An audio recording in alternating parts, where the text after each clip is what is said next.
Friends, welcome. It is Saturday, May 7th, 2022. Virtual Strangers, episode 150. I, of course, am your host, Wes. With me, as always, my good friend Ruuts. Ruuts, getting it done on a Saturday this week, my friend. How about that? I know, it's crazy. I have my mic out muted. It's crazy because I got so much done already. I got my brakes done. I got my oil changed. I still got some stops to do, but we're squeezing this in between, and then we're good to go. I got Sunday off.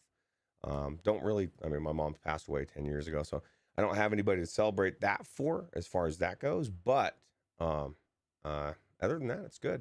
And you know what's funny is I wanted to right off the bat, I wanted to shout out Troy Gillis because I was last night. I was talking about the issues I was telling you about Elden Ring and how my processor is a little bit behind. Just a little bit of lag, struggling. I can tell it's a processor and it gets hotter than it should when I'm running those kind of mods. And so I was telling him I was looking into the 12700K, right? And he donated $150 to me last night to help me get my processor done. And so what a good guy, him and his wife, really appreciate you. So I ordered it today, Wes. It's going to be here. My friend's going to install it on Wednesday. And because I just, the 8700K I read up was bottlenecking my 2080, and I didn't even notice it or know it. And it's crazy. Congratulations, dude. Did you get a new motherboard or just the chip? Yeah, you got to get a new motherboard, right? Yeah, you got to get a new motherboard. And this is the thing too. And I was going to talk to you about this after, but I want to get, if I just get a case and a power supply, then I can have this computer becomes my streaming computer. And then it makes everything I'm doing, the show, everything much better. So, but a case, a power supply, a graphics card. Well, so I don't need the graphics card. That's the thing, is for the streaming computer, all you need is a powerful processor. So everything I have it'll be perfect. I just those two things. That's right. And then you're good. And then we did run when I was in between graphics cards. We did run this show off of the integrated graphics on the 8700K. So you're right. That will technically work if all you're doing is streaming. It should be all right. Yeah, because I was researching it. So yeah, so that's the hope to do it. And then every game I'm doing, it doesn't matter. It doesn't matter what's going on. It's the computer is 100% for the game, which is it's kind of what I have when I play PlayStation, the PlayStation 5, right? When I'm streaming with the OBS, it's not using my computer's only streaming, and everything's coming out of the video card of the PS5, and it makes it better. So yeah. Even if it were to be a little bit weird and a little bit janky, I mean, $100, dude. You throw down and get a 1050 or a 1060, some older graphics card, and throw in there, and you're good, dude. Like it'll kill that, you know. Absolutely. And Mash said I talked him into upgrading his CPU. You think you're better than me? Mash? But no, so it's definitely worth it. Definitely need a new motherboard for it. It's a new chip socket, but everything's upgraded. It's been 4 years, Wes. So it's gonna make everything just better, I think, especially for VR. That's the biggest thing is I just want those VR mods to be smooth. And Elden Ring was so amazing. It just, when I was turning and stuff outside, it was too much. There's too much going on. Ruuts is about to catch the fever, man. He's going to be buying DDR5 memory here in about a week. Well, that's another thing. It can do DDR4, but it upgrades to DDR5. So you don't even have to get it up right now, but you can upgrade with the new motherboard. So yeah, you want to run from that shit, man. Like, it's not ready for consumers yet. You're going to pay, if you want decent DDR5 right now, you're going to be paying like $250, $300 a stick for it. You don't want to do that. Yeah, and I'm good with what I have. You know what I mean? I wouldn't even upgrade what I was just saying, I can't justify upgrading anything. And then I came into a point where I feel like I have to for what we're doing. And so I'm going to do it. And this is why I don't just willy-nilly do everything, because when I need to, you know? So. Well, here's the thing. You need to play Elden Ring in VR. And when you need something, it's a responsibility. So. Absolutely. So.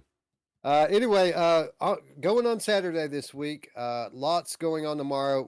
I guess we're celebrating Mother's Day. I wasn't really even aware it was Mother's Day because the wife and I are celebrating our anniversary tomorrow. Oh, Going to be out of town, how seeing the cool. Deftones tomorrow.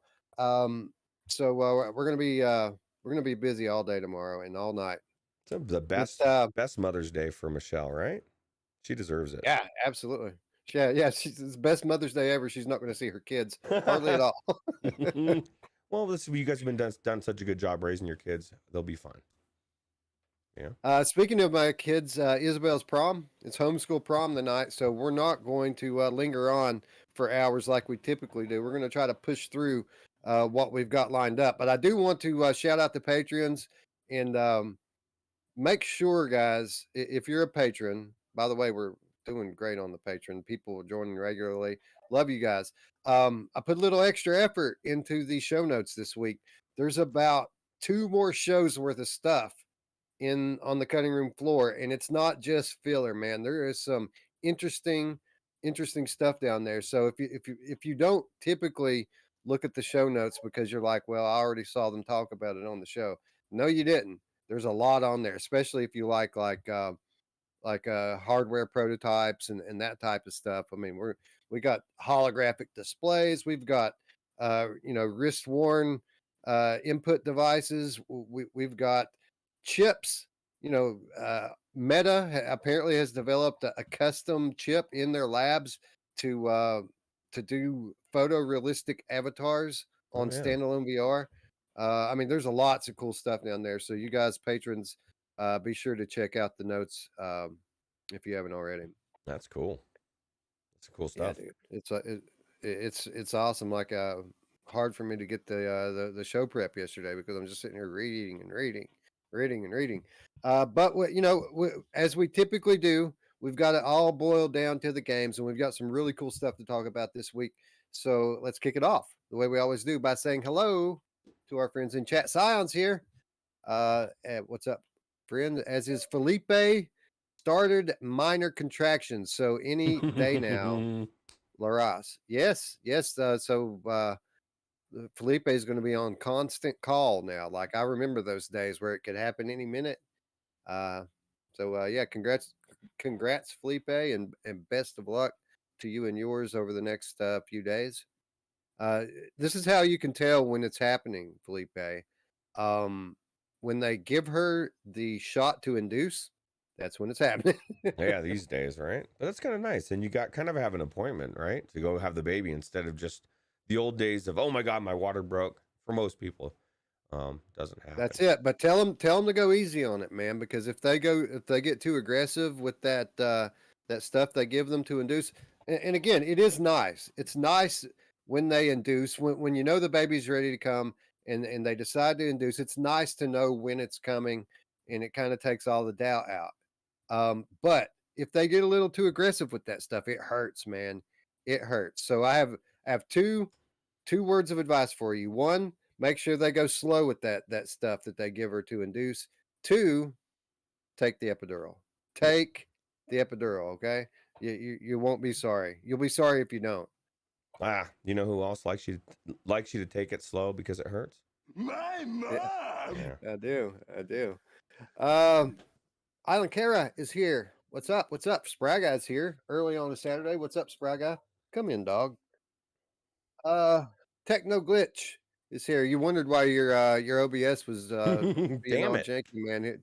Techno Glitch is here. The glitch. Chinatown D achieved a new achievement today in Super Hot Roots. So congratulations, Chinatown D. Welcome to 2017. Yeah, you did it. You did it. Let's see here. Master is here. What's up, Eric? Good to see you. Recycled's been helping me with or trying to help me make the leap into modding my Fallout 4, which I want to do, but I'm afraid it's going to dick around my my game save, and I don't want to start over. But he says it'll be fine. He says just do it; it'll be fine. So we might do that before we stream Fallout 4 again. But from the looks of these mods, man, I don't know when that's going to be. I've got Elden Ring ready to go. I've got obviously we played Half-Life 2 this past Wednesday on the show. we played a Half-Life 2, and I really enjoyed that. So Fallout 4 needs to get in line, I guess. Well, Yeah. lead dog, go ahead, get on out of here. The tech says it's Anyway, tech no glitch. Well, my something was glitching up my OBS, and Wes just pointed out it was you were here. It's possible. could be. You never know. You never know. You want back in, dog? Come on in. Spry Guy says back This up is what. your game save. That's a good idea. That's a good idea. Yeah, actually, I'm not sure if it might even be cloud saved. I don't even know. I don't know how it works. It's an older game, so who knows? Well, Recycle says Guido's here. he says if it doesn't work, you'll still have your vanilla ready. Mod organizer doesn't mess with any of your files directly, always outside. So that's good news. But yeah. Yes, he did say that yesterday too. So yeah, I'll probably play around with it a little bit. It's already so great, and people swear by these mods. So and plus, I know he helped Radio Runt recently mod some of his stuff up, if Oh, I'm correct about that. And Radio Runt was pretty pleased with it. So I need to do uh, that because I love Skyrim modded and I've never tried Fallout 4, and this is where we get off the rails, so I'll shut up. no, it's cool. They the mods make it more like a VR game, basically. From what I understand, it makes it more like a 2022 VR game. But And I optimize don't it. know. We'll see how it goes. It Right. optimizes as well. That's Exactly. the big thing for me. Although with my new processor, who cares? Just fuck it up, man. It'll still run it, maybe.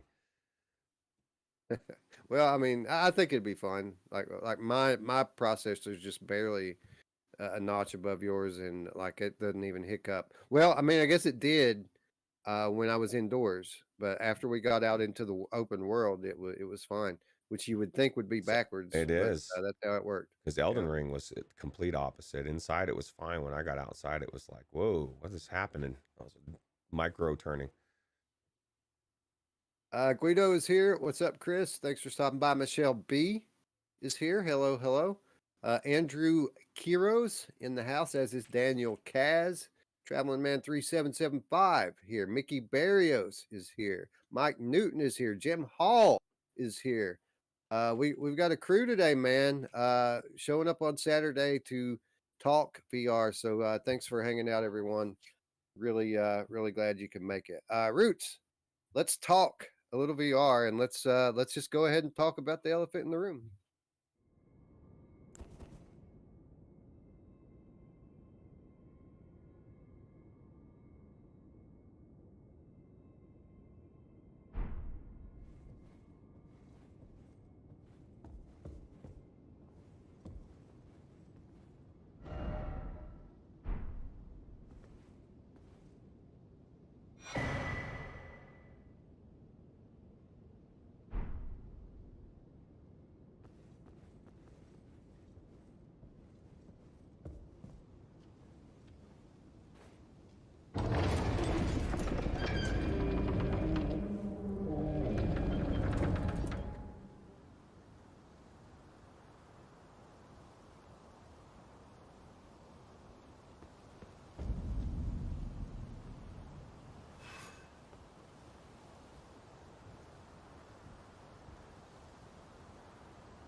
All right.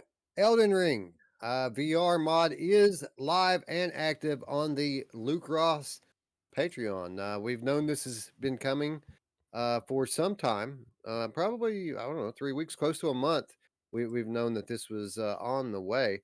What we didn't know, Roots, was exactly what kind of bells and whistles were going to be baked in. And this article here that comes courtesy of Jamie Feltham at Upload VR tells us exactly that. What kind of bells and whistles? And while this article, Roots, does confirm what we had feared, which is that you're not playing through this thing in first person. You'll be pleased to know that Jamie recommends this mod to people because of all the options that you're given three different distances at which to play third person mode, which was kind of the worry about it, right? People thought that if you go to third person mode, that it might be too far removed from the action. Well, you can zoom in and you can zoom super close if you want. But beyond that, Roots, and this is the thing that really surprised me and the thing I thought was really awesome. There's a tourist mode that when you activate it, the enemies don't see you. You're just invisible to the enemies. They don't attack you. So you can literally just take it all in at your own pace. And then when Mm. you're ready to fight, turn the tourist mode off and get right to it. Um, Roots, I have not had a chance to check this out yet, but I do have it installed, and I can't wait to get in there. Yeah, it's crazy, man. The tourist mode. That's a good way to cheese past some enemies you want to get past, but you can't. Like, if you just need to get to a different area, and you're like, although most of the time you can just run by, and you should, Wes. Most of the time, if you see a bunch of stuff and you're like, I can't take these guys, just get on your horse and fucking run right past them and go somewhere else and explore, get more powerful, come back. That's what I love about this game. And in VR, I think it's gonna be cool. Be able to, because I went into first person and was looking around. Right, I would never play this way. Mike from Virtual Reality Oasis really says that you shouldn't be playing this way in first person. Right, and so if the people that have played it, I guess we're now included in this, are saying that you shouldn't be playing because the action is it's too much. You can't see half of what's going on. Cass and Cherry's video, the animations were clipping right through when first person. So I don't think that it's a very good mod for action in first person, but exploration absolutely. Very beautiful world. Yeah, so even with the glitches and technical issues, you could tell that, right? How does the thing look in from the inside? No, it looks beautiful. It's massive. Like even just walking outside and looking up at that tree, the golden tree. I just watched a video, Wes. I need to post it in the thing. And there's this guy that went through and pieced together all the lore.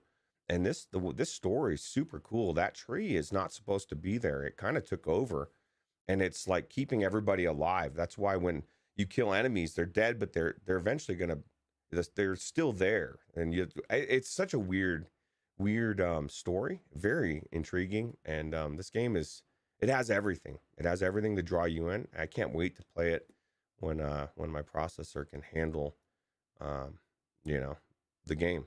So I'm curious to see how you and Eric, I think you both have the same processor. The video card's no problem. The 2080 it's not stressing my video card. So Right. Yeah, in the tree part of the tree. Yeah, I'm looking forward to it as well. I was going to say we should probably cover it this Wednesday, but given that you've got new hardware coming, we might need to push it back a week and maybe do it the following Wednesday, and we'll do something. We'll do a mod a little less invasive for this week's show. yeah, absolutely. And we missed we didn't, I missed it. I saw it. Midlife Kid says he's throwing a 10 or they're throwing a $10 spot for me to get some beard styling gel. I appreciate it. You know, this is the thing. This is what it looks like when I get right out of the shower. It's kind of like very staticky, very, although I do use conditioner, Wes. I don't know. But yeah, it's a Yeah, good. I was in Walmart this morning and I walked by some. It was like a whole section of beard care products, like Ooh, beard shampoo, and I was like, damn, this is like Roots Heaven. yeah. Well, that's why I said, I think it was Todd. He said something about not using shampoo. I'm like, man, I use Walls, WHL. I mean, you got to keep your beard clean, right? You don't want dandruff, and it'd be weird. A little weird. But thank you, Midlife Kid, for the $10 donation. Very, very much appreciated. Um, But yeah, man, I'm looking forward to trying this out. Mash says he's on a Oh, 9700K. you're 99. Eh, I think basically, Oh, I you're might be i9. mistaken. I think, yeah, I'm on an i9 9900K. I think 9700K might be. I don't know. It's either 6 cores, 12 threads like yours, but a little bit faster, or it's 8 cores like mine, but it doesn't have multi-threading. It's Mm, just 8 cores. I'm not sure. It's been a while since I've looked at that. But he's in between you and I, Roots. okay. Baby steps. We're all of us are right in the same ballpark, but he's right in between you and I. So yeah, it'll be interesting to see how he does on that one little step up, and how I do on the next step up. And then how I do after my, because we'll be able to tell the gambit of this, really. It's gonna, I think it's a Yeah, CPU thing, right? So, hopefully, otherwise you just spend a big shit ton of money for nothing, bro. well, no, because everything's gonna run better anyway. I guarantee I you, know, this I is know, I for know. one. Microsoft Flight Sim should run significantly better. Science says FPS was a problem in Elden Ring VR, right? It was not. It was not a FPS issue at all. It's like when like when you go, you can tell when it's struggling. You go into a VR and there's so much going on, and when you move, you can just feel that micro stutter. It doesn't feel right. It's like just on the edge. It's just Elden Ring has got so much going on graphically and in general. That open world, it's crazy. Spry Guy says I'm on 8700K That's what I have. with an overclock to 5 gigahertz. So that's what Roots is running with. Although I think Roots is running stock. You haven't tweaked the No, overclock yet, no, right? I do. I have it overclocked. Absolutely.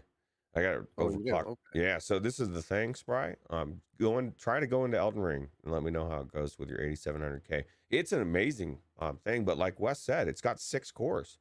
We're getting to the point where that's not much. You know what I mean? Like you go when the 8700K came out and you go back 4 years before that, and you would say, man, what was it, 4 cores, or I don't know. It we're everything's changing again, and it just sucks.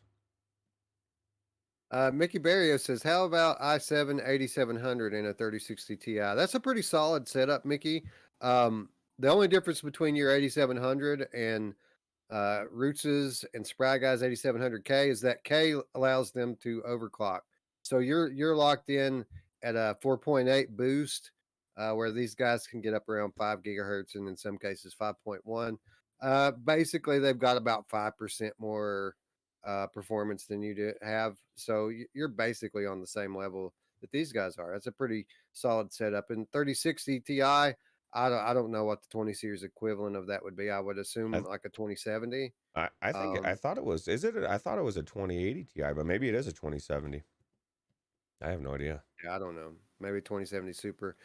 Anyway, the moral of the story is you're pretty solid right there, man. I don't know that you'll be able to run Elden Ring VR mod But everything else, smoothly, but everything else, I mean, I ran on that on a very similar setup to that forever, and I only upgraded um, not because I had to, but because I wanted to. You know what I mean? So especially you should be good for a little bit longer. if you're not doing these mods, this is the only that and Microsoft Flight Sim are the only games that I've noticed that the and like I was saying earlier, it's a bottlenecking my 2080, and when I looked it up, I didn't even know, but I never came into a situation where it pushed everything so hard where the bottleneck was showing until now.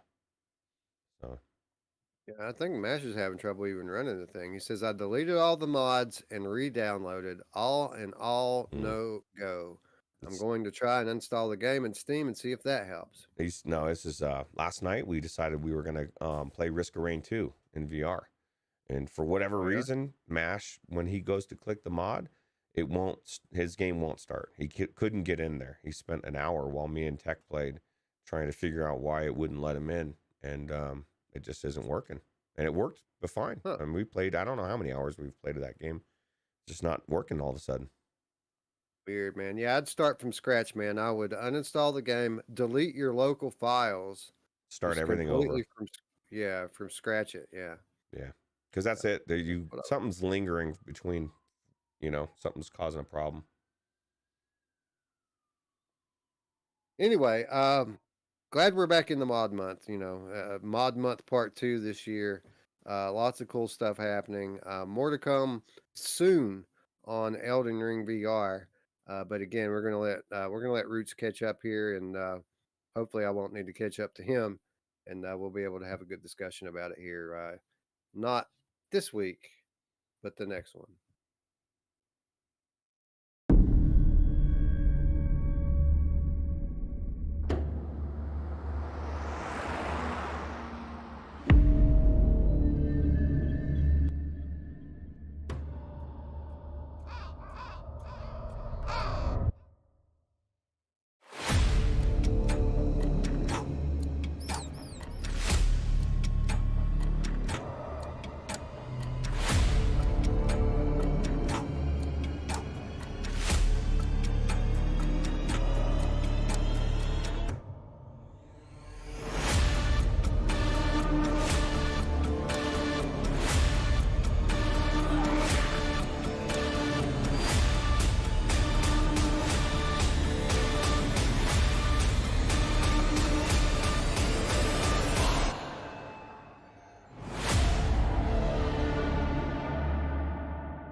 VR horror game Afterlife VR coming to Steam early access on May 13th. This story coming to us courtesy of Arthans VR. Splitless Studios announcing the release of Afterlife VR, a horror game that will be releasing on early access on the 13th of May 2022. You'll play as Adam Bernard, a young rookie police officer on a routine night patrol who receives a call that will change his life forever. Uncover the secrets hidden deep within the Black Rose Mental Hospital walls, where most of the patients pose a threat to themselves and to others. The developer has revealed that the early access period is to be a short one, only 1 to 2 months, and would include all environmental puzzles, a fully functional combat system, and complete sound design. The full version of the game that will launch with various European languages supported, and in addition, players can also expect modified mechanics of escape from the ghost, uh, enabling of find, collect, and storing the notes in the player's inventory. Features and improvements suggested by players. The game releasing on Steam and will support Valve Index, HTC Vive, Oculus Rift, and Windows Mixed Reality and Roots. What this article doesn't tell you is that this game has been confirmed to be coming to PlayStation VR 2 as well. Wow. Yeah, and this thing looks pretty cool, man. We get dime a dozen horror games all the time, and most of them are pretty indie, and you can tell. And this one probably will have some of that indie stuff going on as well. But it seems like this has been in development for a while. It seems like it has a pretty solid level of production value here. And the cool thing about it is this one seems to be pretty heavily story driven, which is something that I really look for in a game. And we don't really see a lot of games that focus on the story heavily these days the way that this one does. Yeah, story is very important. I like the detail as well. I was telling you the way the rats were moving are realistic to me, and I see a lot of mice and rats, or I try to anyway. Usually they're running from me. But and then like even this is gonna sound weird, but like the lady or whatever, this her spirit rose in the air, and her feet you could see were dirty, right, from the dirty floor. That's attention to detail, and I just think it's cool. It looks pretty cool. Creepy. And how about the setting, man? How about the setting? I mean, this is taking place at a mental hospital that has crazy people in it. It's not all just like ghosts and supernatural stuff. There's also just people throwing piss and shit at you and doing all the kind of crazy things that happen in mental hospitals.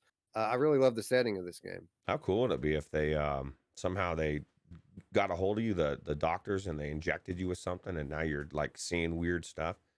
Sometimes that happens in these mental hospitals. The people are whacked out because of the drugs they're giving them, right? And who knows what's going on when on Yeah, some of those that's drugs. just that's the story of Rush of Blood, right?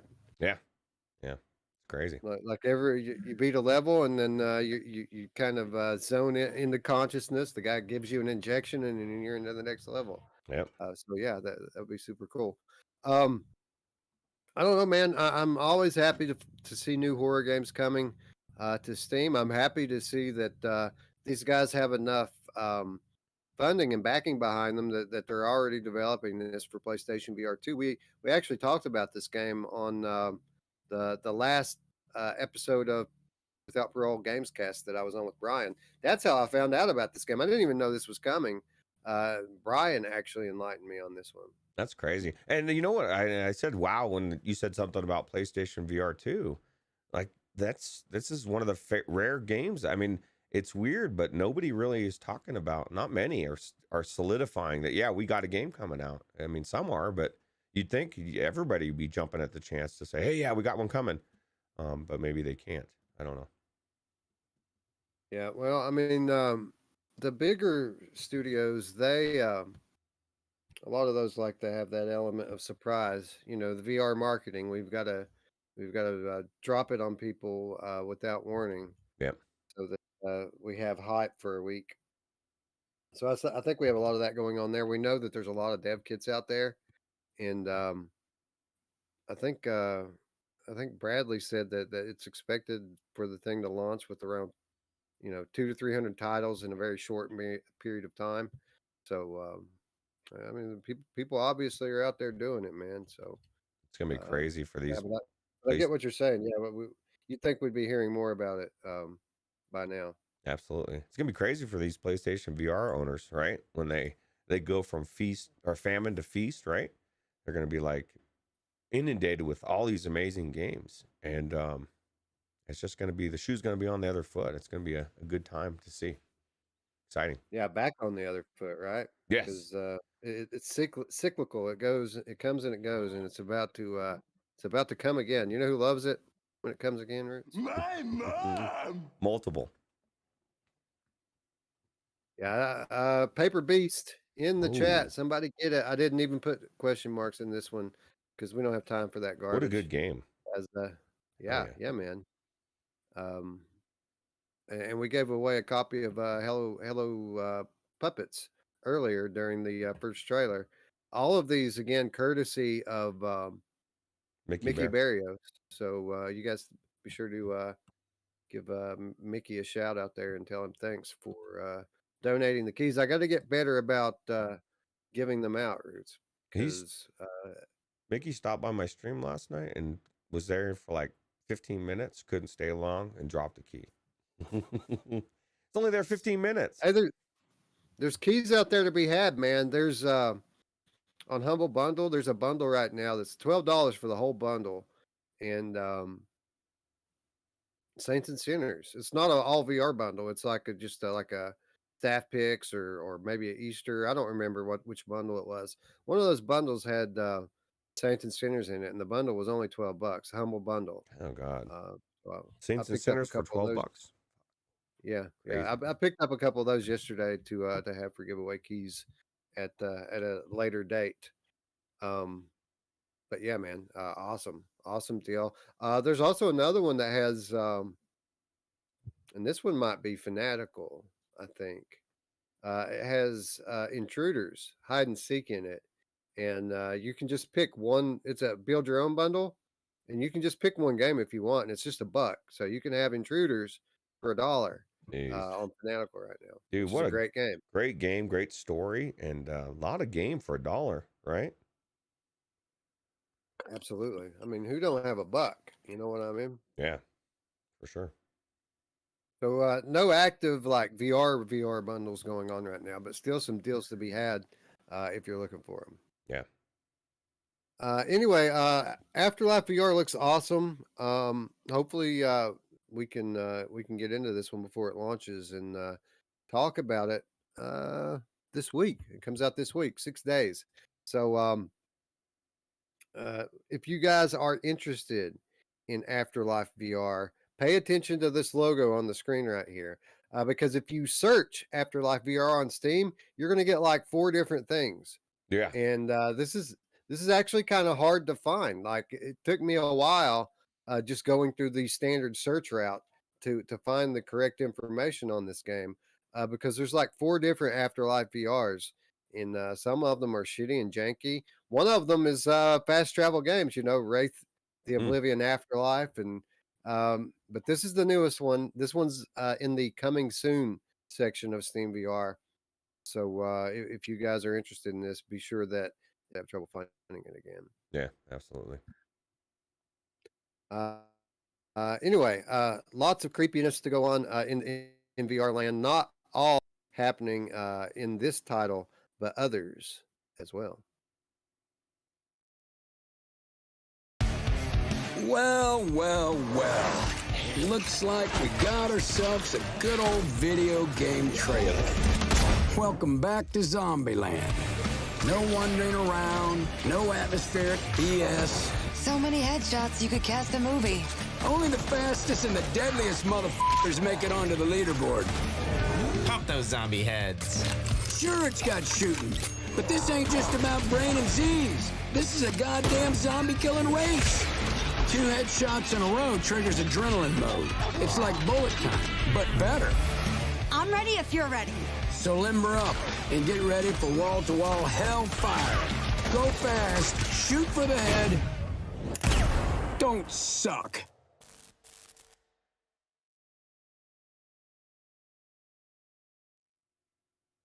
Zombieland VR Headshot Fever adds roguelike arcade mode and more. This from Harry Baker at Upload VR.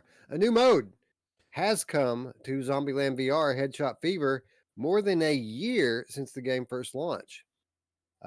This is the Arcade Attack update, which adds a roguelike arcade mode that is designed to be much more approachable and instant compared to the story mode. In each arcade run, you'll play through 5 randomly selected levels, compete for a high score, and search for hidden TP, a currency that can be spent in between levels. In the store, you'll be able to use your TP to purchase new guns, medical kits, and perks such as the Big Head perk, which is pictured below. You'll find weapons and upgrades throughout each run as well. The update is the latest in a series of additions and fixes since it launched in March 2021, including optimization for Quest 2, improved collision models, reworked gun visual effects, new gun skins, and 12 new levels. Brutes, I haven't played this game for a while, and I don't think that I've actually experienced most of these updates that were just listed here. Even the new levels I haven't tried out yet, and I really enjoyed this game in the state it was in at launch. So it's so cool that not only they've added a lot more content, which is what we asked for to begin with. We said this game's great; it just needs more of it. 12 new levels now, and then this roguelike mode that they just added, the Arcade Attack, is kind of like your standard roguelike thing. You've got 5 levels in between each wave. You get to upgrade your weapons and purchase like health and other power-ups. It seems to me like what was already a very good, very fun, very addictive game just got a whole lot better and a whole lot more replayable. Yeah, absolutely. It was like you said, it was already amazing to begin with, and now it sounds like with all these quality of life adjustments, it's became even better. So I really had fun in this. I didn't do the tournament as like you did. I mean, you could have won that thing, man, if you would have like just put a little bit more time, because you kind of just breezed in there, played a couple times, or however long you played, and then that was it, right? Yeah, top 5, dude. I put an hour into each level that they had in that tournament, and I was top 5. That's and crazy. There were lots of people, lots of content creators in it. I was rather proud of my performance in that, to be quite honest. Yeah, that's really good. But I've been stuck on In Death Unchained lately, and I haven't been playing proper In Death campaign. I've been playing Siege of Heaven, the wave based roguelike mode. this sounds a lot like that, Roots. It's like they're taking what I like about the Siege of Heaven and putting it into this zombie shooter, which I already enjoyed. Um, so this sounds great, man. I can't wait to get in there and check this out. I think the next time we have a slow week where we don't have much to talk about, we might be talking about this. So do you think it's time for Thomas McNostril and Techno Glitch to get in there? They said they both own it, got it from the Humble Bundle, haven't played it yet. Absolutely. Absolutely get in there and check it out. But give it some time. This is a different kind of game. I've never played another game with mechanics like this. This game is all about, it's a race. It's a zombie killing race. It's on a rail. It's a node-based rail. Like you only advance when you're ready. But the way it works is by shooting headshots, by actually hitting the zombies in the head, Double you tap. stop time. So yeah. So the way that you actually get the top of the leaderboard is by stringing together headshot after headshot after headshot after headshot, and then the time just doesn't move when you do it like that. There are also ways to other ways to do it, like I think the shotgun. If you use the shotgun, it doesn't matter where you hit them, the time stops. But it takes longer to reload the shotgun. There's drawbacks and benefits to the various perks. There's a whole lineup of perks that you can equip. There's all kinds of different weapons and upgrades for each weapon. It's a really well done game, but it takes some time to kind of learn the systems and optimize a strategy. There are different strategies that you can use to attack these levels, and beyond all that, it looks good in the headset, and the characters, obviously straight out of the Zombieland movie, have a lot of character and are funny. So this is a really good game. It's typically underrated when people talk about the best, party style, arcade style zombie shooters in VR. This is right up there, and I highly recommend it to anyone. And that is just based on what I played before it got all of this extra stuff added into it. So yeah, definitely, if you have this in your library, give it a look, but also give it some time, and I guarantee you're going to get hooked on it. Yeah, absolutely. It's funny. People in the chat are talking about, the TP as a currency, right? And I kind of call it shenanigans, because like in an apocalypse scenario, like I never saw one episode where Negan even cared about toilet paper. And if anybody would have cared about it, Negan would have killed you for it. And he just didn't give a shit. So. Well, maybe that's why I didn't need toilet paper. No, that's right. You don't need toilet. That's a good point, Wes. I didn't even think of that. Anyway, love Zombieland Headshot Fever, man. And this seems like a good excuse to get back into it. Too bad that we have friggin' Elden Ring VR and Resident Evil 8 VR and Firewatch VR and Fallout VR and Half-Life 2 VR and all this other shit going on right now, or else I'd be all over this update. Yeah, absolutely. Got my wrong.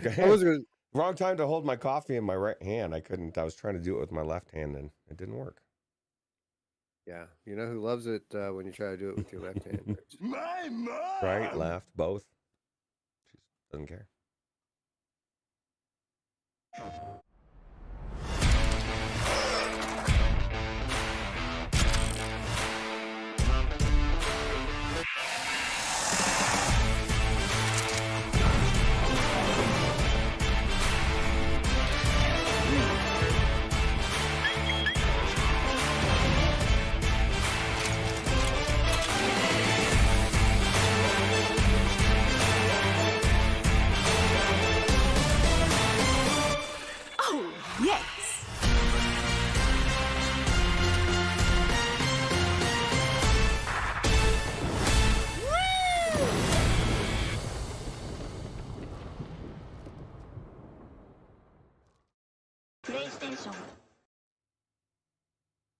After the Fall gets a new arsenal, free-for-all mode, and more in the Shock and All update.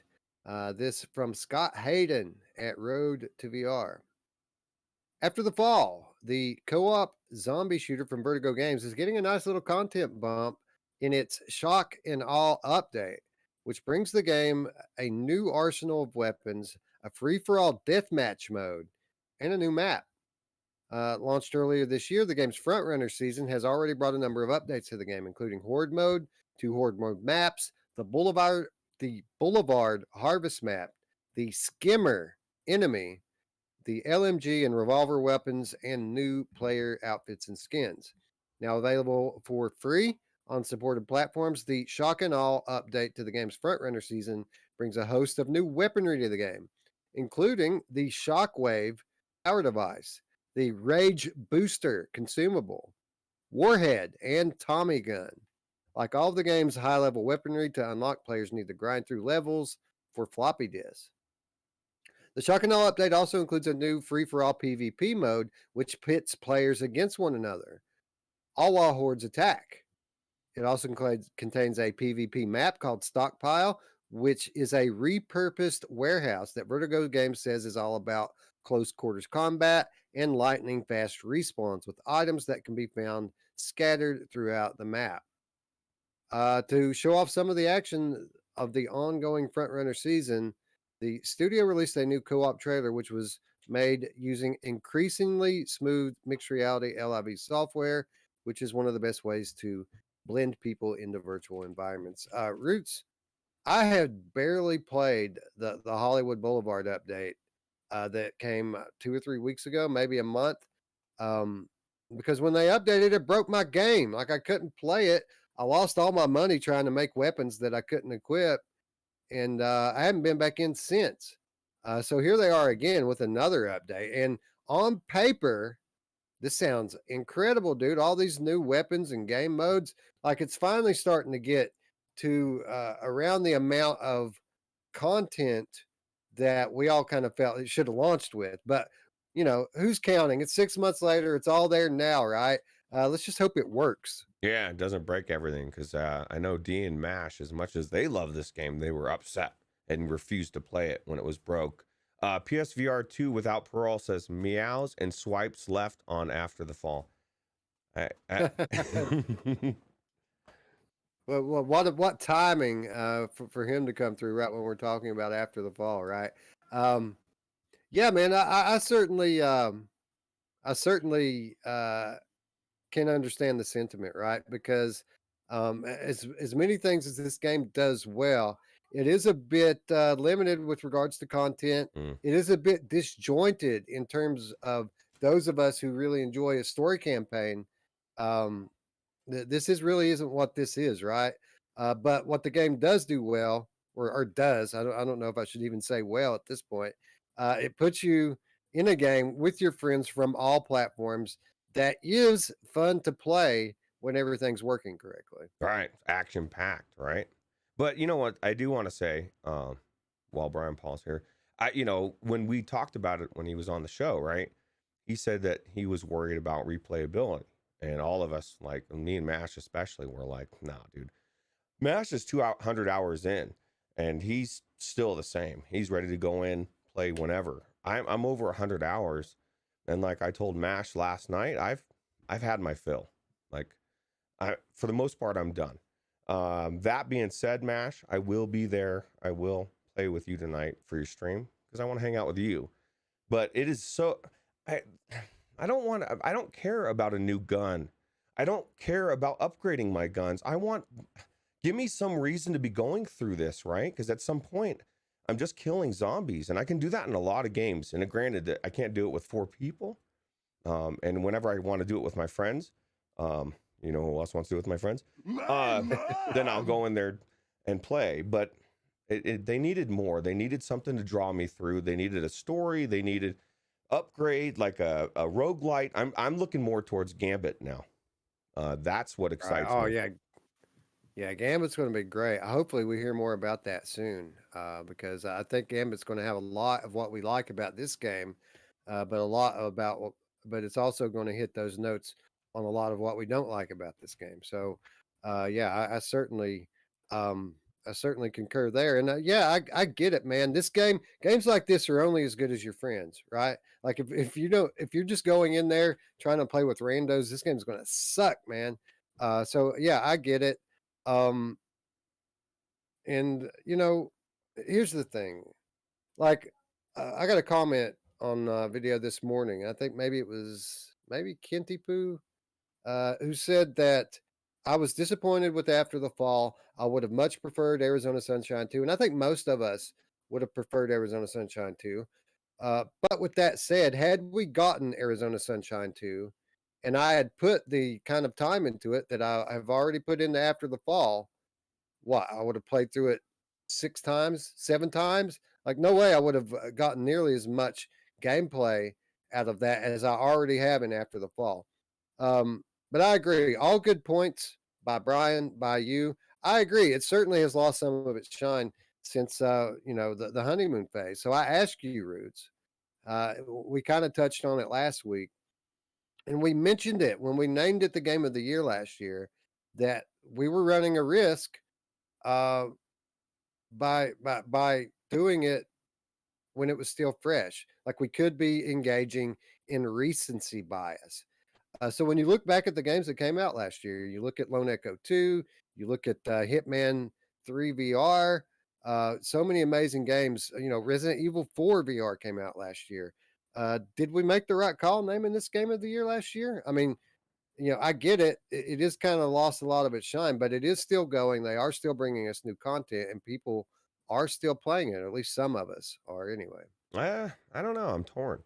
Part of me thinks we still were right, and part of me thinks that maybe something was better because, at the end of the day, it's a wave shooter, right? I mean, I guess it just I don't like what the goals for it, and obviously I'm not going to go through that again. I feel like some of the other games may have given you more than this. What we gave that. Basically, what this game got the award for was the fact that they delivered a 4-player co-op that we all could play together, right? I mean, Right. That's what it was all about. It was that. It wasn't about the different ways that you built up, like Outlier, for instance. Of course, it's a roguelite. Imagine this game if it was a roguelite in some respect, and you were going in and it kind of is, I guess, you're upgrading your weapons, but again, like, there's no reason. Give me a end boss that I need these weapons for, Right. or something, because right now That. that would maybe change things. Yeah, I think they're very close here because it is fun to play. Like, the environments are beautiful. The guns feel good when they work. Um, everything's cool about what's here. It just feels like incomplete. Like, when you start this game and play it for the first time, you go through the little lobby and do the little gun tutorial, and then you go through the door, and it gives you about a 2 to 3 minute story sequence from the tutorial into the lobby, and it's really well done. I feel like that they could have done a handful more of those little story sequences and strung these maps together with the and made it more into a linear campaign. And if they were to do that and give each map a unique boss, a unique boss at the end of every map, and then as you progress through the campaign, obviously the bosses get stronger. So there's your reason to upgrade your weapons, Right. right? Now it makes sense that you're chasing these upgrades. I feel like they're so close here to having kind of what we all wanted. Um, and as long as this thing was in development, I think that's kind of another thing. It took them years, 3 years, 4 years in development. Uh, we kind of expected a little bit more out of this game than what it actually ended up delivering. So while it is super fun to play, and I do still like playing it, I'm not completely done with it like you are. Um, but I certainly am not in love with it anymore like I was at the beginning. After you beat that final boss, it does lose a little bit of shine. Yeah. Well, I think you nailed it right there, man. It's just all about just changing it up. Going. I don't know. I totally spaced what I was gonna say. Damn it! It was good. It was epic. Wes. Yeah. Anyway, I feel like this game suffers the same mistakes that Marvel Powers United VR Yeah. suffered. Like they showed you what the game should have been in the tutorial, and then they put you into a completely different thing, which is close, but still not really what you wanted, right? Right. Right. That's what I was gonna say. Is that if they would have streamed everything together, like you said, with the story and stuff, and made bosses, giving you a reason to get past. They designed it all about this harvest. You know, they want you to run it a million times instead of making it difficult to pass. And maybe you know, so you can really go through. And of course, the harder ones, it's going to be harder to get past them. But at the same time, there's just no reason, like you said. If I don't know, I get frustrated Yeah, because it's so it is a really good game. It's just it is what it is. that's what it is. There you go.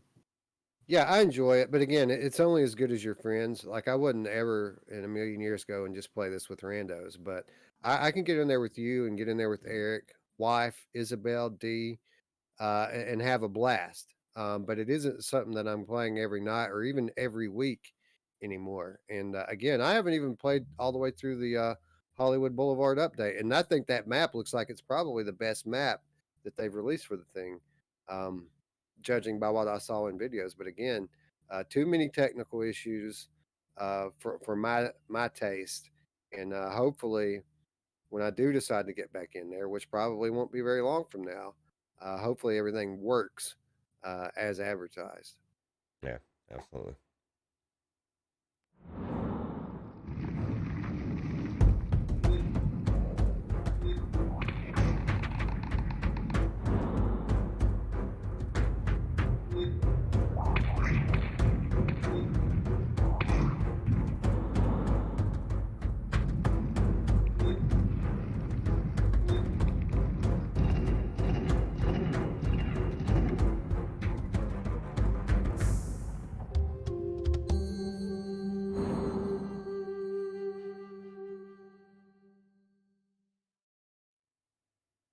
Eye of the Temple gets speedrun challenges on Steam. This coming from Ian Hamilton, Upload VR. Highly rated room scale PC VR title Eye of the Temple now includes speedrun challenges and leaderboards. The free update to one of 2021's best PC VR games. And by the way, Roots, we forgot when we were listing off the best games for Game of the Year, we forgot about Eye of the Temple, Oh yeah. which a lot of people do, unfortunately. The free update to one of 2021's best PC VR games can turn the title into a bit of a workout with 3 speedrun challenges you can unlock by playing through the relevant section of the normal game. Danish developer Runa Skofbo Johansson wrote in an email that more challenges are planned for the future as well. For now, the leaderboards feature also extends to the regular game, with the current world record holder beating it in just 36 minutes, while a normal playthrough is estimated at taking 4 to 5 hours for Wow. completion. The trailer embedded below that we just watched, by the way, shows off the new speedrun challenges. Rich, this came out in October of last year, and we absolutely loved it. This game is one of a kind. The way it maps your play space, and you don't have to have a big play space to play this thing, but the way it maps your play space and makes you forget about the restrictions of your real life world is absolutely amazing. This game works flawlessly and is 100% room scale. And you know me, I don't like getting out of my chair. I play 90% of VR games sitting down, but I really enjoyed standing up for this one. I thought it was extremely clever the way that they uh, the mechanics that they use to kind of get around the constraints of your real life environment to make you feel like you're playing in a wide open world and just moving around freely. Absolutely great. Now, um, my question here with this though, Roots, and this is all great. I'm glad this game's getting more content, more reason to bring people back into it. Uh, but is this how we really want this guy spending his time? This game needs to be a standalone VR game. This is like such a missed opportunity. Obviously, as we heard, sales were so for this game. He didn't really quite make the return on his investment that he was hoping for. The gold mine is on the other side of the standalone rainbow, and I think this guy's kind of spinning his wheels here a little bit, trying to bring DLC to this when what he should be doing is looking for a publisher to help him bring this to Oculus Quest. Yeah, well, we know some publishers out there. You know, maybe one of them is Yeah. looking at him. You know, what I thought was this whole trailer. My takeaway was, holy fuck! Like, you know, when we played this game and it was room scale, you know, I was so paranoid walking around. I kept checking. I had to kept looking to make sure that I wasn't going to walk into stuff, and it was so perfect. Well, exactly. It wasn't perfect at first. I walked into my wall, but that was because my play space is bigger than my room. I don't even bother. That's how I get around instead of turning it off, because that gets weird sometimes. I just make a big play space and then it's done. But once I resized it to the actual space, it never messed up. It was perfect. And this person's flying around this course. It shows you how good it's tracking, right? Like how everything's perfect. If I'm walking around slowly, what the hell was I worried about? This dude's running around. I mean, if there was a problem, you'd be running into your wall. It's so cool. This game is amazing, and hopefully he's working on the move to Quest too, because I agree, man. Wireless is, you're going to want to play it wirelessly anyway, so why not, right? Yeah, we brought this up to him, and he basically said he didn't have the resources to bring this to Quest. But man, so many of these Gen 1 VR studios are becoming Gen 2 VR publishers. And I'm sure with a game as amazing as this, that someone out there is going to be willing to invest in this and help him get this on the Quest. And I think that with proper support, you wouldn't really have to make too many concessions to get this running on Quest. And take that tether away, and this game, people are absolutely going to love it, right? Yeah, it's amazing. And just watching that trailer makes me want to go back into it. I haven't played it since we talked about it, and I was the one who was raving about it. I love this game, and it does something that no other game does, and I think it needs to come to Quest too, because it hopefully in Dreams or any of these people that are branching out as publishers, see this, and this is a great opportunity, because like I said, nobody's doing this. And imagine the Quest people getting to play this, a full room scale game that they're moving around with and not turning, and they're, you know what I mean? It's different. I think it's unique, and it needs to be championed. Yeah, man. Yeah, absolutely. But that aside, this content update looks cool. I wish more games would kind of implement this built-in speed run mechanic, because a lot of traditional gaming, and especially with retro games, there's a whole big community built around speed running. And I feel like the kind of tools that they use to time that are kind of difficult to do in a VR game, right? Because you've got a headset on, you can't really work hitting the clock, keeping track of your splits and your previous best and all that. But if they build shit like that right into the game and upload it onto online leaderboards and servers, then it's all inclusive. I could see a similar sort of community building up around certain games, and this is a really good one. Although I don't know, when you think about speed running, you better make sure, like Root said, that your guardian boundary is set 100% accurately, because if not, you're going to kill yourself trying to speed run this thing. You will run into something. I walked into it, and it was like whack, because I, even though I was paranoid, I at that point I just didn't think it was going to do it. It was weird. Absolutely. But anyway, highly recommend this game. Speed run challenges or not, this game is one of a kind. Well, I mean, there's a couple other games that try to do this, but this one by far does it the best with the procedural room scale. This game, we've danced all around it talking about it here, but for those of you who don't know what this game does, is it builds the game around your play space. And it constantly, in real life, you're basically walking in circles, but it doesn't feel like it in the game. The way the game is made, you just feel like you're going forward all the time, because again, the game is constructed procedurally around the play space that you give it. And again, this game was in development for like 5 years, and it works perfectly. But again, you got to make sure your guardian boundary is set up perfectly. And if it is, they use every inch of it, and it's extremely fun and well well done. You know who else uses every inch of it and loves to have extreme fun? My mom! Submit Showcase joining us in chat. One of our resident Half-Life Alex modders. Oh, nice. Actually, yeah. He's done some pretty good stuff on the Half-Life Alex workshop. So Awesome. everybody, shout out Submit Showcase. Awesome. Used to be Submit Stairs, right? Submit Showcase on YouTube. Anyway, Eye of the Temple, go check it out. Highly recommended. One of the best things that came out on PC VR last year.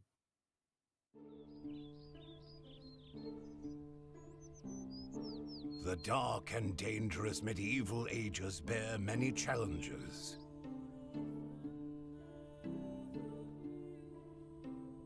You need to hunt to survive.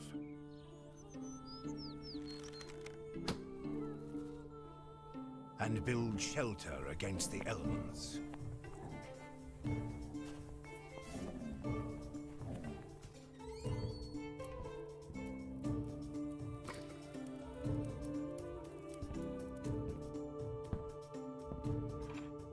Be clever in trading.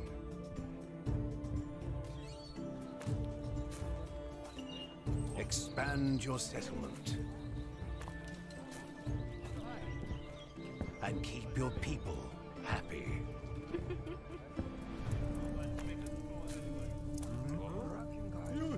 Defend your village against the outlaws.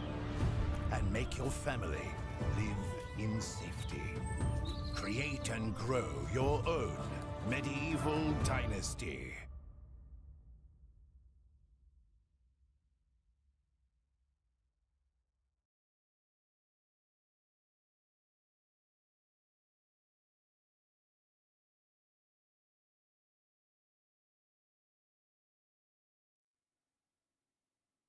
This article coming from GMW3. Middle Ages Survival RPG Medieval Dynasty coming to Quest 2 and PlayStation VR 2. It's been great to see an influx of survival-based role-playing games like Green Hell VR and Song in the Smoke for virtual reality headsets recently. This week, it has been reported that Medieval Dynasty, a PC adventure that launched last year, is getting rebuilt with VR in mind. Speaking to the French website VR Player, Polish developers RenderCube and Spectral Games revealed that work is already underway on a VR version with intentions to bring Medieval Dynasty to MetaQuest 2, PC VR, and PlayStation VR 2. Released on Steam back in September, receiving a very positive rating from players, Medieval Dynasty drops you in the Middle Ages, where you're tasked with building a settlement, hunting for food, and crafting tools and weapons to survive. It features an open world to explore with realistic mechanics such as seasonal weather and day and night cycles. VR specialist Spectral Games won't port the original PC version. Instead, it's creating a whole new adventure based on the Medieval Dynasty IP. In doing so, interactions will be tailored to VR, so you'll have to physically cut down trees with an axe rather than pressing a button, much in line with other VR editions of PC video games. Medieval Dynasty VR is not a port. It's a completely new adventure, a new hero, new lands. The flat screen version of the game is a model for us and the basis on which we build our interpretations of VR solutions. I would like to emphasize that we are working on preserving the spirit and essence of Medieval Dynasty in our own production. The developers noted in an interview, we do not cut off from the original foundations and assumptions of the game. On the contrary, we emphasize them even more to provide a VR and interactive model of medieval gameplay. Ruuts, mixed feelings about this. First of all, it looks phenomenal. Like it looks like a a Flat lot game. of the type of thing that, yeah, it looks well. I mean, the trailer we watched obviously is for the flat game. It's not for the VR game, but it looks like something that would be adapted well into VR. Look, they're going to drop you down into an open world, and basically, um, what's really going to set this apart from other kind of survival games is the time, the set and setting. This is a medieval, it takes place in medieval times, and you're not just going to be by yourself out in the wilderness, but rather you're going to try to build a settlement, build up a village, a community, what have you, during those times. And it seems really similar to Valheim VR, which we played recently, um, which a lot of people love. Really wasn't the thing for me, but I think people who loved Valheim are really going to go apeshit for this one. Yeah, yeah, absolutely. Chris Richardson says he can't wait to see Wes picking up medieval sticks and banging rocks. That's the thing. It's the same. Whatever environment you put in, I'm not a survival type of person. I think it'd be cool. I think the best thing about this is that it has a following already that's flat, and so potentially if they do it right, it could draw those people in, kind of the same way with Cities VR, right? It's a chance to go into the game that you've love and actually be in it, but it does have to be good, and so hopefully it would. I mean, the premise is good. I think it's still not my cup of tea. When I first saw this, I thought, oh my god, I thought somebody read my mind, and it was going to be like a city builder, like Age of Empire 2 or something. And then, but it's not. I still want that. Somebody make it, please, or something of that nature. I think that would be amazing. It's coming, all in due time, friend. All in due time. I think a lot of people are going to dig this kind of game, and just because it's not really our bag, doesn't mean that True. it won't be well received. And it doesn't mean that we're not going to try it out. I'm sure we'll try it out, and maybe we're wrong. We often are, when it comes to these games and what we think we're going to like.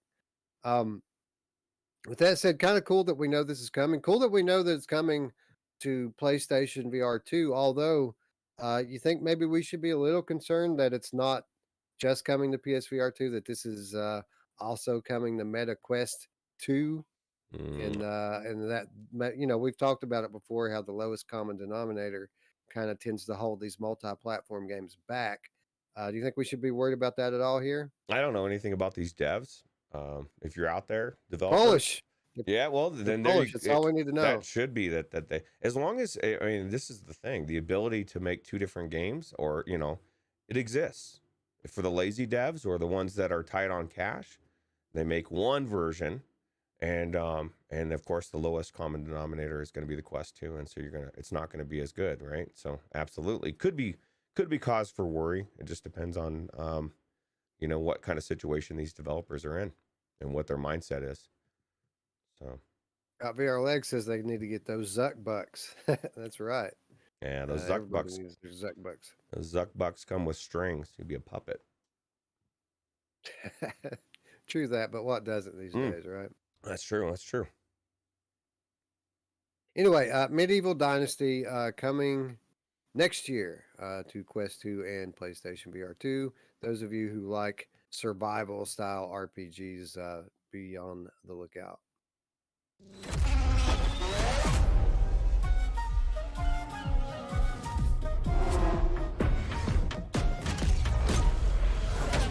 Adelante con mi roca y negra, dame fuerza a la guerra, en la calle toda negra.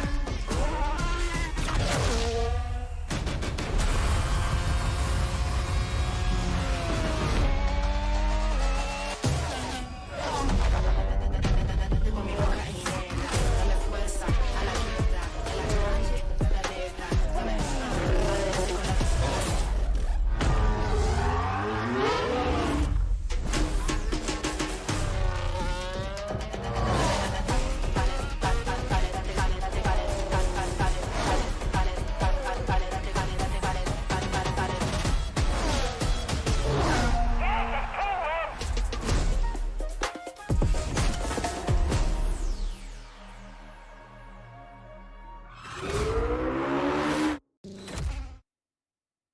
Roots, there's been a lot of buzz over the last few weeks about F1 2022 and the fact that it's coming to VR. And I've kind of avoided talking about it for one reason, because we talked about it like a month, 6 weeks ago. We talked about this, and before the kind of the big VR reveal, we revealed it right here on this channel. So I didn't feel like there was enough here to come back to it. But then I saw this trailer this past week, and my excitement level changed significantly for this because not only does this thing look super high quality, as it would be, obviously coming from Codemaster and being published by EA, um, but it looks so fast, dude. This game looks super fast, and I'm not a fan of Formula One racing, but I've never been inside a Formula One car, and judging by the looks of this title, this might just be the thing that gets me to dust off that wheel and pedals over there and take it for a spin. Oh man, you just stole the question out of. I was thinking about that. I was going to ask you, will this get you to bring your wheel out, right? Because you bought that and you really haven't done too much with it. This could, I mean, it looks amazing. Tech says he's sold for the music alone, and this is the thing, man. Like I was just talking to a guy yesterday, and he was talking about turns out he does he's a customer. He does like sounds for games. He does like say the most recent thing he did was a speeder sound for one of the Destiny 2 speeders. And he was telling me how it all works and stuff. And it was really cool. But he was talking about, he was specifically racing games and how he doesn't think that like that they're going to be coming to Quest 2 maybe or whatever, because he says that from the inside, developers, a lot of developers are at least for the big ones are kind of iffy with the Quest 2 because of, like you said, limitations. So I think this is going to be really cool. Well, here's the thing. The people that typically like these types of games are what we call enthusiasts. There's a whole community built up around VR racing, and they like simulation, man. They like for it to feel real. And the Quest hardware, as great as it is and as beautiful as some of the experiences are for it, it would be hard pressed to provide a convincing race simulation the way that the way that a PC or even a PlayStation can. So I get it. I understand why developers would be reluctant to even waste any kind of resources on that. Because again, the community that's into this kind of stuff, they have gaming PCs. The question about, you know, we're just trying to get those guys all to buy VR headsets at this point. Everyone has the gaming PC. So while these guys might end up actually picking up a Quest, it's going to be so that they can hook it up to their PC and play these games. I don't think there's really much benefit to these developers bringing a game like this to Quest. It's one of those rare use cases where a standalone version really just doesn't make much sense. Yeah, not yet. It's not time for that yet. Maybe, 4 or 5 years. Maybe Quest 3 be powerful enough to do everything right. But I definitely think Coming this is next going year. Yeah. That's right around the corner, right? Yeah, that's another thing on the cutting room floor this week is 4 MetaQuest headsets set to launch between now and 2024. One of those being Quest 3 next year. So It's crazy. Anyway, I think this looks cool. I'm not a sim enthusiast. I'm not a racing enthusiast, but I did get the wheel and pedals. I have barely used it. The only thing I really played on is Dirt Rally 2, and I found it kind of difficult to pick up. So this looks like a little more, like it might be a little bit easier to control and a little bit more like a standard racer. So yeah, I'm kind of looking forward to checking this one out. Oh, sorry. I was just going to. Go ahead. No, Technoglitch had an idea. He said maybe if they were to make a Bluetooth wheel for the Quest 2, and It's a good idea. I mean that could help, but certainly even for the racing titles that are on there, your Radial G's, your Death Lap, your Dash Dash. I mean that kind of peripheral could be quite useful, and it's a good point. Yeah, absolutely. Anyway, that's going to wrap up the headlines this week and bring us into the week's reminders. And as usual, we're going to start with what's out this week. And we actually have like last week, we have a handful of stuff coming out, new VR titles this week. Late night in a town that goes to bed early, one DJ sits alone in a seaside radio station. Hey, Taylor. You don't know me, but I think you're supposed to help me. Oh, hi. I'm trying to get a hold of a DJ named Taylor. This is Taylor. Oh, hi. Great. Hi, Taylor. Help, Taylor. Just help. Help us. Do something. Do anything.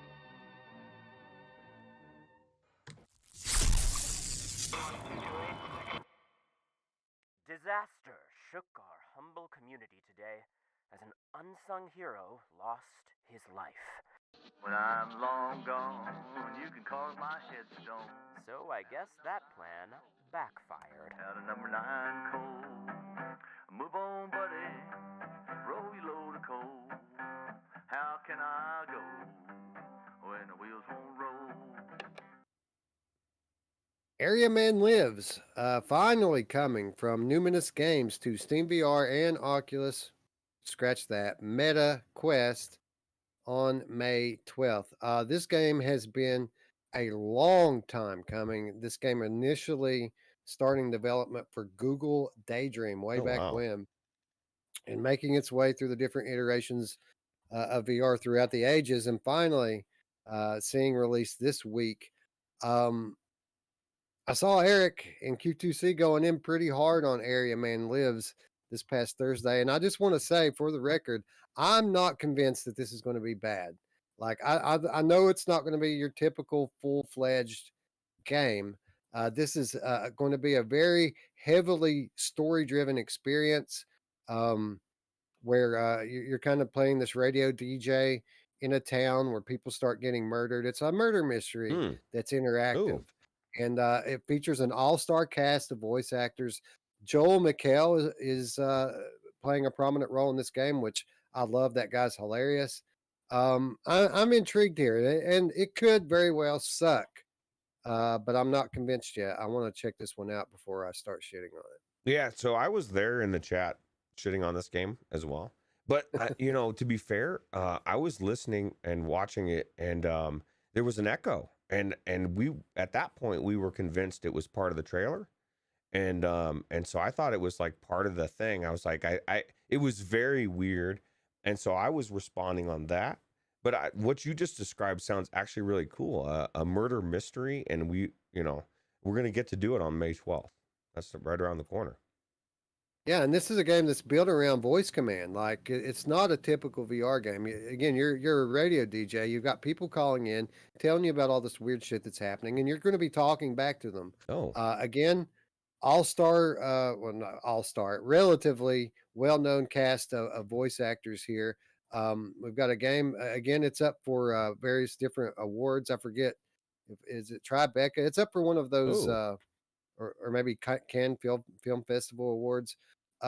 And beyond all that, it's being published by Cyan, which typically brings pretty solid experiences to the catalog. So again, it could suck, but I don't think they'd be releasing it if it weren't exactly what they wanted it to be. Again, this thing's been in development for years and years and years. So I'm intrigued, and I look forward to checking it out May 12th. On Steam VR and Oculus Quest. Well, what do you say to the people like Daniel Kaz that says, I don't want to go into VR and sit in one spot? Don't do it. I would say that's exactly what I want to do. It's what I always do. I think it could be cool. I think the story sounds really intriguing. And who knows, like, what these crazy callers are going to call in and tell us, right? I'm going to take the stance that you guys are crazy. And then they're going to show me, and I'm going to be like, oh my God, I need to tell everybody I'm a DJ. It sounds really cool. We can save the day. I hate to kind of spoil it. I hate to kind of spoil it because I've not played this, and this is pure speculation on my part. But typically, when games are this heavily reliant on story, there's a twist. There's going to be a twist, and I love shit like that, man. So yeah, this is, and I know Mash kind of made fun of it, like, yeah, you got to play this one 5 to 10 hours for it to start getting good. That might be the case, man. It might be something that takes some time. Mm. But again, I like story based stuff, and I'll be willing, as long as it can keep my attention. I'll be willing to give it that kind of time. Yeah, absolutely. Would you do that for Tentacular? I haven't played Tentacular, but apparently not very good, huh? I don't know. See, this is the thing. Todd doesn't like it, but dropped into Zimtalk 5's stream on Twitch last night, and he was deciding which games. He just got his PC back. He was trying to decide which games he wanted to go into in PC, right? Now that he's got his computer back.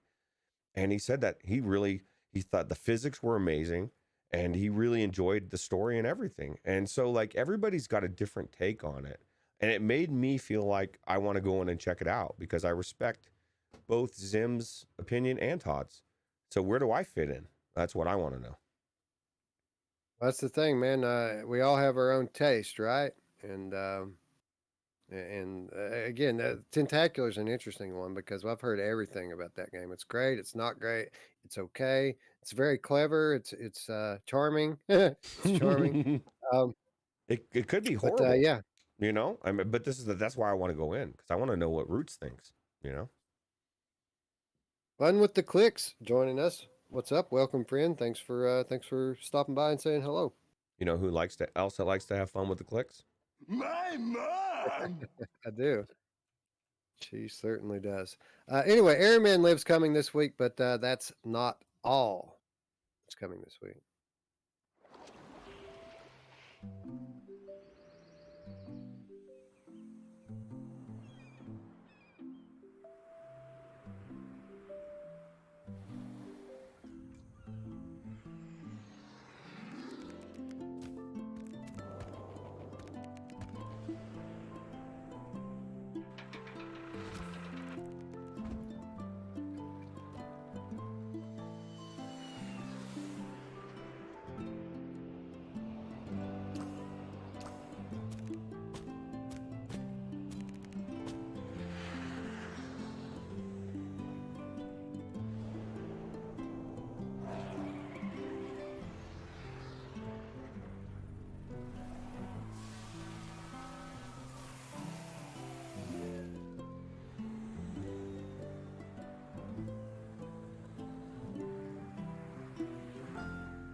May 12th, finally coming from Purple Yonder, courtesy of our friends at In Dreams. Little Cities finally making its way to Oculus Quest after being unceremoniously pushed back so that it didn't steal the thunder of the MetaQuest Gaming Showcase. Rich, we already knew that this was good. We played it in alpha state, and it was good then. I'm looking forward to spending more time in the finished, more polished version, largely because I had such a good time in Cities VR last week. So yeah, we're going to be obviously covering this one on Wednesday's show, and this one's been a long time coming. I'm very much looking forward to checking it out and comparing it to the recently released Cities VR. Yeah, absolutely. And I think this is going to be the takeaway, and maybe it won't. I don't know. Chris Richardson says the city builder actually built for Quest. So this is built from the ground up for this platform. And so, question is, will it be different or not? I mean, we've played, like you said, the alpha, and I really did have a fun time. And the biggest takeaway from this game is it doesn't matter if you've ever played a game like this. We were given a build with no tutorial, and it was so intuitive that I'll stop because I don't know what I'm allowed to say, but it's a really good game in the alpha that we played, and I can't wait for it to come out. Right. Well, basically, what the score is here is that this is a game that seems to be geared more toward casuals, whereas the Cities VR is more intended for the hardcore city builder fanatics out there. Now, we always kind of have maintained that there's room for both, right? That one is going to again be for the casual gamers on the Quest platform, while the others has its own audience, and that that Cities VR is going to have the not only the depth advantage, but also a visual advantage. But what we found out is that there really is no visual advantage. It's just that they look very similar visually. It's just basically small nuances with regards to the structure of the game that really is going to set these things apart.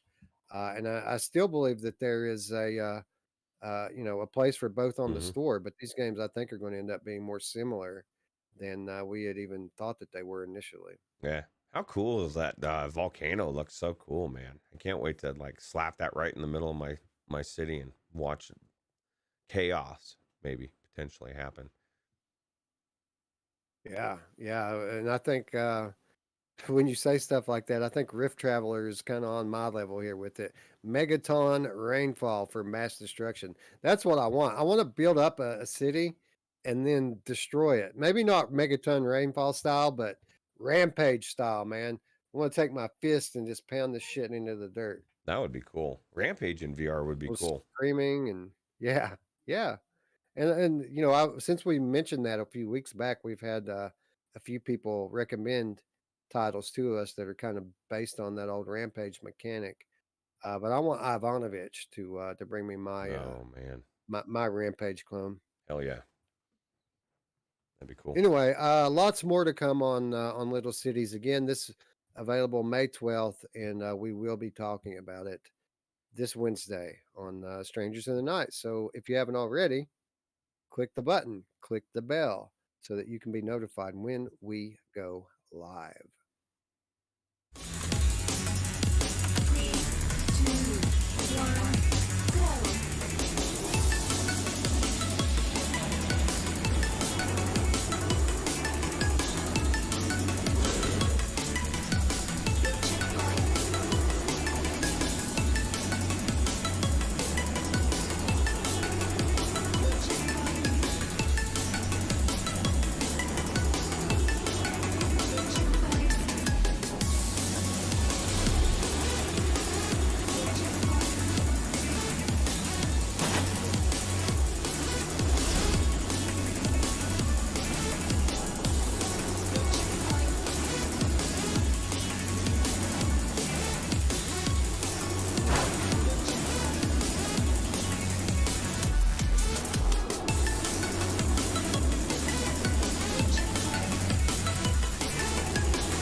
Roots, when we were talking about Omega Pilot, it was either last week or the week before. By the way, this is one of the more pleasant surprises over the last month.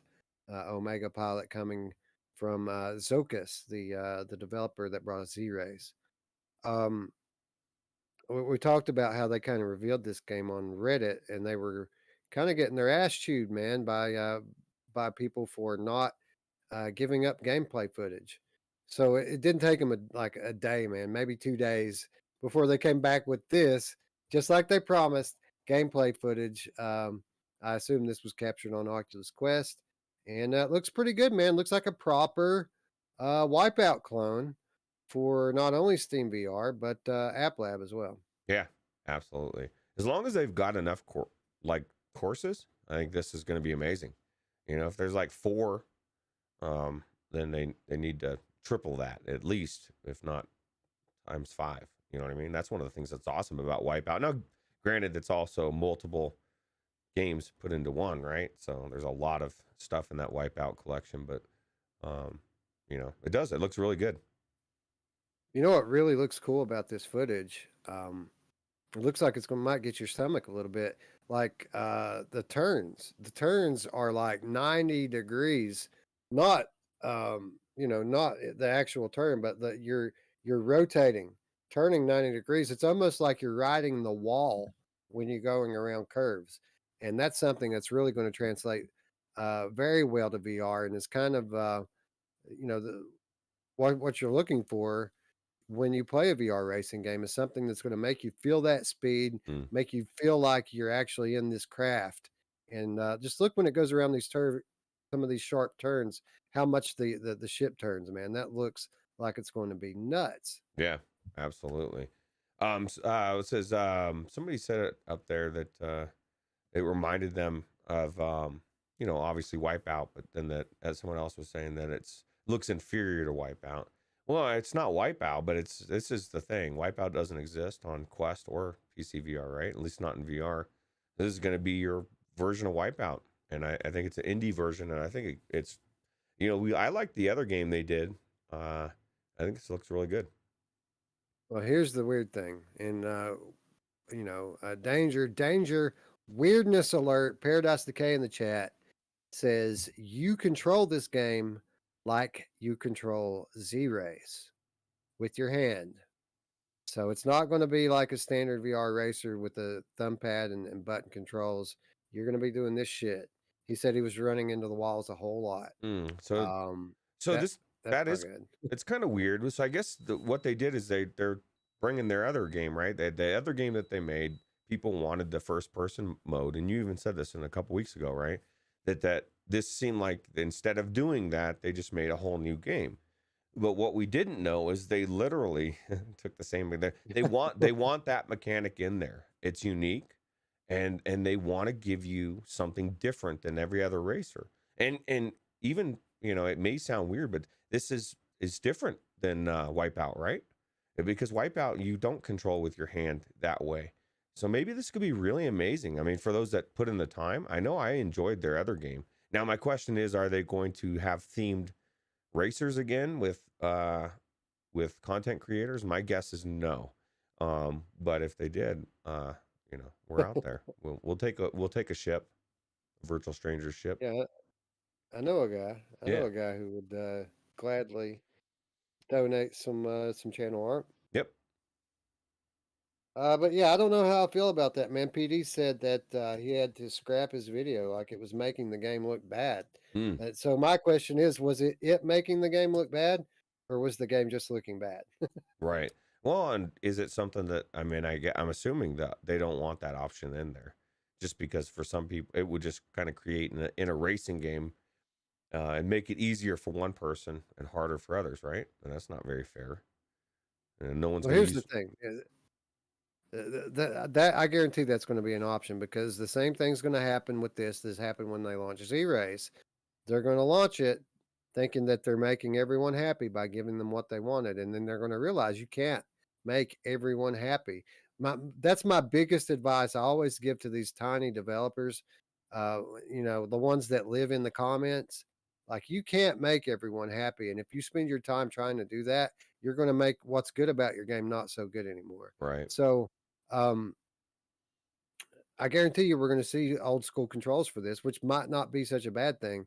But what's going to happen is they're going to launch this thinking that everybody's going to be all happy now, and they're going to find out they're not. People are going to hammer them for the control style, and we're going to have to wait for a patch the way that we sometimes have to do. Right. They just need to market it from that standpoint of being unique and different, and this is the way it is, and it's not changing, and don't buy it if you don't like it, or however you say it. Like you said, it's you're not going to please everybody anyway. But I guess we're living in a different world where people just get off on getting the game and playing it, knowing it doesn't have that control, shitting all over it in the reviews and destroying the game. Like, people just get off on that for some reason. Crazy. Yeah, Reddit is the worst place to go if you're looking for positive affirmation. Those people are savages. Like, I avoid it at all costs, or most of the time anyway. Yeah, I don't do Reddit anymore. It's just it's weird, man. Very toxic. Yeah, there are good people on there, like there are good people everywhere, but the good people are not the ones speaking up. Typically, it's only the jerks who give you feedback on Reddit. So Yeah. anyway, I think it looks cool. I am interested to checking it out. I don't know if I'm going to like this steering mechanic or not. It obviously is something that's going to take time to get used to. So I would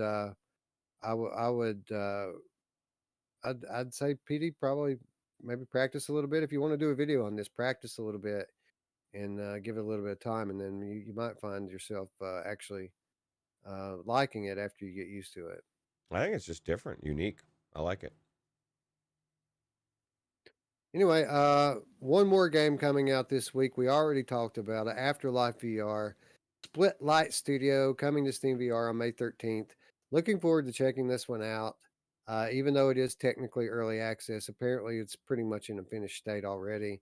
They're just going to be adding some localization and a few tweaks to the animations, but for the most part, so far so good. This thing looks pretty cool. Story-driven horror game, exactly the type of thing I like. And I'm not waiting for PSVR 2, man. I'll play this on my PC, and I'll be sure to report back to everyone. Is it good? Is it bad? Is it just okay? We're gonna find out. Yeah, me too. I'm going to kill some mice first thing right when I walk in there. They don't stand a chance. Roots can't get away from his job, right? I like 24/7. Yeah, it's one all of day, man. them. Well, they say if you love your job, Roots, you never work a day in your life. That's true. Well, I love people. So getting to talk to different people, meet different people, and try to bring joy to their life because believe it or not, a lot of people are sad right now or upset. And so my goal is to go in there and remind them that there's people out there that enjoy people and make them smile. If I can make somebody smile, it makes my day. So I think everybody should do that. I just, for one, would like to say that I wish McDonald's would hire more people like you. Well, maybe they are because now they're paying so much. It's just crazy. But I think people will still be angry. Yeah, for sure. It's an endless line there, man. That working fast food is literal hell, especially at a popular place like McDonald's. It's an endless line, and a good 10% of the hundreds of people that you see in the course of a day are irate Karens. It's a miserable existence. I certainly feel for those people who who were dumb enough to go apply for a job at McDonald's. It's like working at Walmart, but that's the management usually that is destroying your soul. Right, exactly. Anyway, that's this week's releases. That's going to bring us into our next reminder, which has been a while since we did one of this. So hopefully people will participate with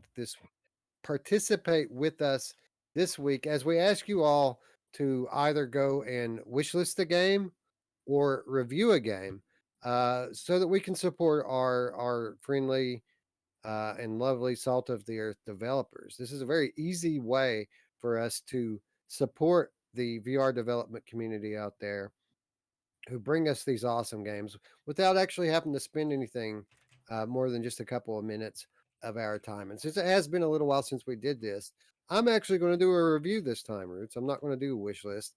I'm going to review Fracked because I'm doing it right now myself, dude. You're on the same wavelength. As Masher pointed out on Thursday, there's not very many reviews for Fracked on Steam. It looks like 20. There was 20 6. mixed reviews. There was 6 when because I brought it up in Mash's chat, and I guess there was a couple more. So it's really easy. You don't have to go on a big rant or anything. You can literally, I'm going to do it right here while we're on the air, and just write a PlayStation Classic comes to PC 100%. Bam, that's it. 2 sentences. Recommend the game. Post the review. Well, I guess I have to be transparent. I did receive the product for free. Yes, I put clicked down that there. box. But there we go. One more positive review for Fracked. Yeah, I just put mine on there and said that it's the best action. What did I put in here? I don't know. I can't remember. It's just action packed, amazing game, and I recommend it.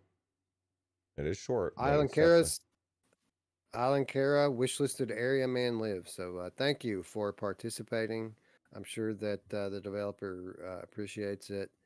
And there's a reason why these devs always ask people to wish list, always ask people to leave reviews. It's a big deal. It really plays a lot into the algorithm and their placement on the store and their visibility going forward. And especially on Steam, like a lot of people make decisions based on what that review score is. So really important to participate whenever you have a minute. And again, it's a way without spending a dime to to show your support for your favorite developers. So I encourage all of you out there to wishlist the game today. Yep, absolutely. And with that, that brings us to our final reminder this week and every week, and that is how you can do your part to support our channel and our community. Of course, if you're new, the easiest way to do that is by clicking that big red button, but don't forget to ring the bell. That way you can be notified next time we go live here on Virtual Strangers. But if you've already done that and you want to do a little something extra, you could support us on Patreon for as little as $3 per month. You'll gain access to our show notes. You'll gain access to insider updates. You'll gain access to exclusive content, all for less than $1 per week. And you get peace of mind knowing that you did your part to help grow our community and our channel. So thanks to all of our patrons out there. You also get your name on the ticker during the outro. Every show, we even my game streams, I always run the outro at the end to thank our patrons. These people are absolutely awesome, and we really appreciate the support. Yep. And by the way, the show notes, that's not just something that you read. It's fully linked, top to bottom. All the articles that we cited on the show today are linked. All of the trailers that we played on the show today are linked, and then below that, there's a big section of articles that didn't make the show that are also linked. So it's basically a one-stop shop for everything that happened in the VR media this past week, and you don't have to go watch that stuff for yourself. You can just wait, grab the show notes, and read through it every week, and you will stay in the know with regards to VR gaming. Yep. One more reminder, our Discord is open to all of you to come hang out with us. There's an invitation in the description down below, and that's where we hang out. That's where we talk VR. It's where we get together for multiplayer game sessions. It's where we live, bro. It's our home, and we're opening our doors to you and asking you to make it your home as well. So again, invitation down below. Click on it. Join the community. We'll leave the light on for you. Yeah. we promise. Daniel Kess says he's surprised only 65% positive for Frack. Yeah, a little bit, but here's the thing. It's the length. It's a $30 game for a 3-hour campaign. So obviously a lot of people aren't going to be down with that. I'd be surprised that, I don't want to speculate, but yeah, some people are hard to please. I think it's a great game. It's not, obviously you can't please everybody. We just talked about that, but $30 yeah, is too I'm much. surprised. Get Viveport Infinity for the year. That, and then you got all those games, and you go own Fracked. I mean, let's be wise. That's the thing, Yeah, exactly. If money's an issue, Infinity's certainly the way to go. Yeah, absolutely. Because like Wolfie's just said, I mean, there's a game that just came out. I guess Fracked was it. He was excited because he thought he wasn't going to be able to play it, and he was able to play it. That's cool. Yeah, you got to get the paid annual one though. That's something that they're making quite clear. It's worth it. All the top releases, you have to just go ahead and pay for a year, and that way you'll get access to the full catalog. And if you do so right now, they'll even let you keep Fracked if you join right now. So and that's there's your $30 back right there. Exactly. And that's the thing people forget. It's a Netflix type system for gaming. So even if Fracked was a monthly thing, every game that's on there today may not be on there tomorrow. They change. Things change. But by getting the yearly annual thing, you actually solidify it and you own this game. It makes sense to me. Absolutely. And I guess I should bring up the fact that I did get my my Fracked swag pack. Oh, yeah, me too. Nice. In yesterday. And we've got one to give away to you, the community. And I don't really have time to unbox it here. I'll probably do something similar to what Masher did. I'll put it up an unboxing video and we'll hold a drawing. And we'll come back on the air a week or so after we put that video out. And not only draw for that, but we'll give away a bunch of game keys and stuff too. It'll be like an episode of Q2C right here on Virtual Stranger. So, Hell yeah. Again, make sure you ring the bell so that you'll be notified when that one goes live. Traveling Man says, Caboose rolling into the station later, guys. Thank you for the $5, Traveling Man. We really appreciate it. Yeah, absolutely. Thank you. And I think Paradise Decay has a good point here too, by the way, before we shove off. He says most of those reviews are PC biased. They're claiming that it's just a PSVR port. And that's a good point. Console wars are a real thing. The PC master race don't want any woman that has been to bed with PlayStation before hooking up with them. So, yep, absolutely. Anyway, with that said, friends, we'd like to thank you all once again for watching. For Roots, I'm Wes. We'll see you probably Tuesday, if not Wednesday. Bye. Take it easy.